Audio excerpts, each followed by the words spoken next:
This is Tyson Bowerbank, and I think he has one of the best backside 360s in skateboarding. I mean, I feel like this backside 360 to nose manual pretty much says it all. Also, the backsmith backside 3 on the out ledge at Machba. He even did a video for the barracks where he back 3'd everything in the park. First try.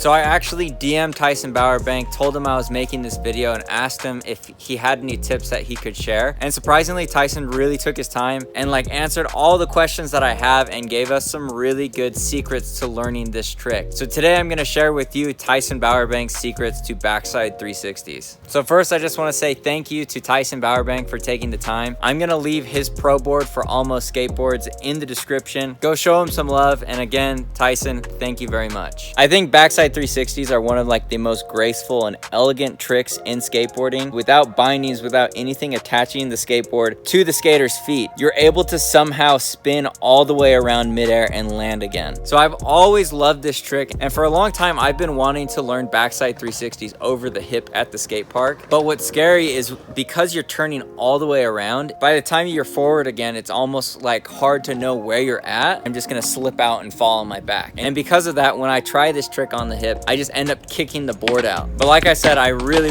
want to learn this trick. So today I'm hoping that Tyson Bowerbank's tips can help me to finally land a backside 360 on the hip. So when I first talked to Tyson Bowerbank, he said that he has two main tips for learning how to backside 360. The first one is to really wind up your shoulders and rotate your head and your shoulders before you ever pop the board. So if you watch Tyson Bowerbank with every single backside 360, he actually has his back completely turned away from the direction that he's rolling before the board even pops. So essentially he's blind when the tail is hitting the ground. Also, in order to do that, you notice that he does a super big wind up. So his back arm actually comes forward over the nose of his board. So he really winds up his shoulders and then tries to do as much of the rotation with his shoulders before he pops the board and his hips and feet follow around. The second big tip that he has is that he imagines scooping it almost like a tray flip. So if you watch his feet, his toes are hanging off the board, and he puts that pressure on the toe side of the tail and almost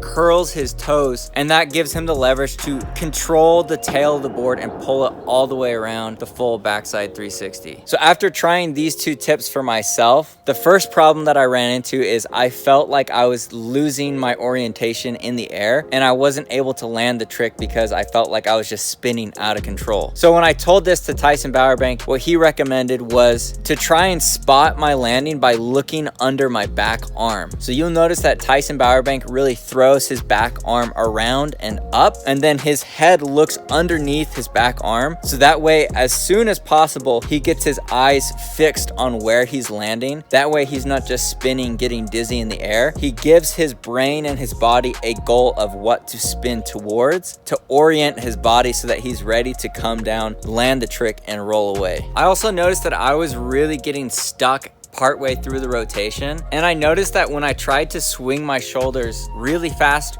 straight from the beginning, that I kept getting stuck short of the 360. Then when I went and watched Tyson Bowerbanks Backside 360, I realized that he starts his back 3 rotation with his shoulders really slowly. So you see his shoulders start spinning really slow, but then they gradually speed up to their fastest point right as he pops. So I asked Tyson Bowerbank if this is something that he had noticed, and he did confirm that starting the rotation slow and then gradually accelerating the speed of your rotation up into the point of popping does help you with the timing of the backside 360, so that you can actually rotate your shoulders all the way around. That way you're not getting stuck partway through the rotation. I feel like that's a lot of really solid information, very in-depth descriptions and tips on how to do this trick. So now it's really just up to me to apply all of that and see if I can finally get the backside 360 on the hip. So let's go to the skate park and see if we can make it happen. Also, thank you to Please Shoes for sending over this Ashad Wear colorway.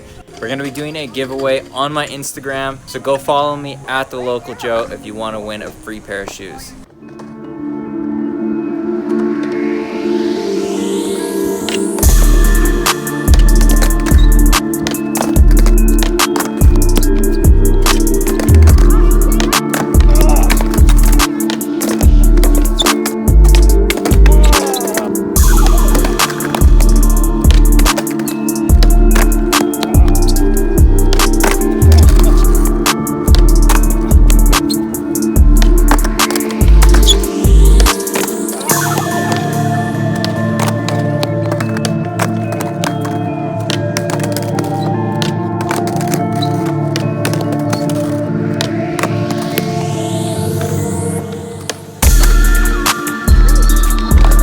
you enjoyed this video, you need to check out this one. It's Tyson Bowerbanks Secret to Frontside Heel Flips. It's another trick that he's really good at, and it helped me out a bunch. So make sure to check that out, and remember to make every single day a Friday.